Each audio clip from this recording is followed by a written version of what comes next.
नमस्कार। प्रादेशिक समाचार के साथ मैं दिनेश कुमार सिंह।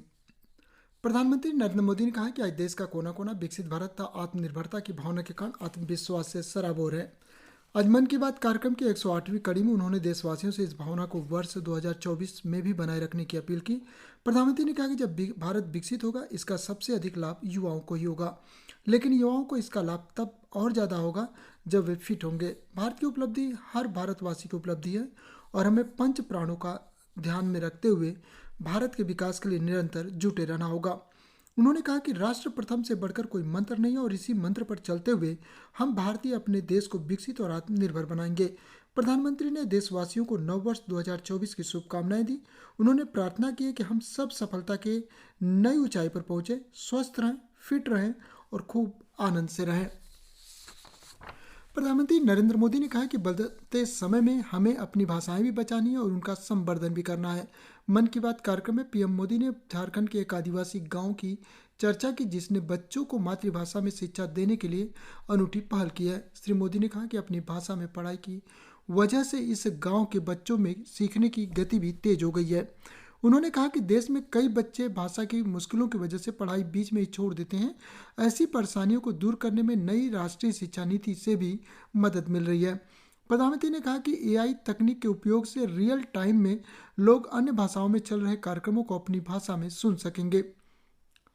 रक्षा मंत्री राजनाथ सिंह ने आज असम के तेजपुर विश्वविद्यालय के 21वें दीक्षांत समारोह में भाग लेते हुए कहा कि नया भारत सरकार की परियोजनाओं को नियत समय के भीतर लागू करने के लिए प्रतिबद्ध है। केंद्रीय मंत्री ने कहा कि रक्षा क्षेत्र में नवाचार को प्रोत्साहन दिया जा रहा है। उन्होंने कहा कि नया भारत देश की पहचान और संस्कृति को बनाए रखते हुए विकास और समृद्धि पर जोर देता है। श्री सिंह ने छात्रों से चरित्र निर्माण पर ध्यान केंद्रित करने को कहा। दीक्षांत समारोह में 1355 सफल विद्यार्थियों को डिग्री और डिप्लोमा प्रदान किया गया। इनमें 785 पोस्ट ग्रेजुएट और 110 पीएचडी डिग्री प्राप्त करने वाले विद्यार्थी शामिल हैं। तेजपुर विश्वविद्यालय अपने शैक्षणिक पाठ्यक्रम के अतिरिक्त भारतीय सैनिक कर्मियों को चीनी भाषा में प्रशिक्षण भी देता है। विश्वविद्यालय ने सैनिक कर्मियों को भाषागत दक्षता और चीनी भाषा में प्राथमिक पाठ्यक्रम उपलब्ध कराने के लिए इस वर्ष अप्रैल में सेना के साथ समझौते पर हस्ताक्षर किया था।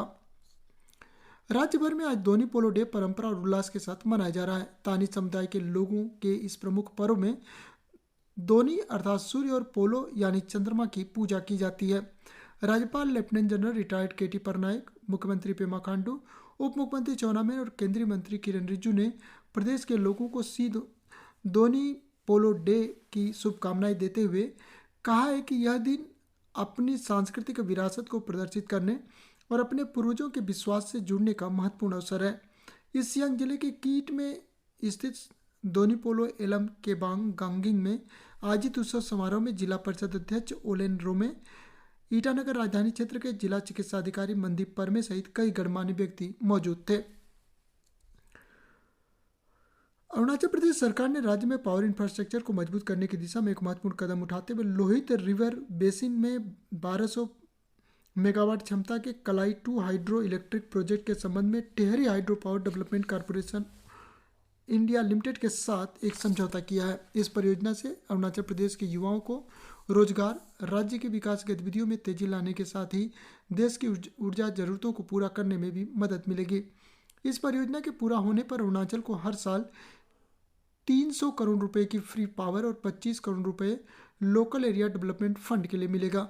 राज्य में सतत विकास के लिए क्लीन एंड ग्रीन एनर्जी की मांग को पूरा करने के लक्ष्य को भी हासिल किया जा सकेगा।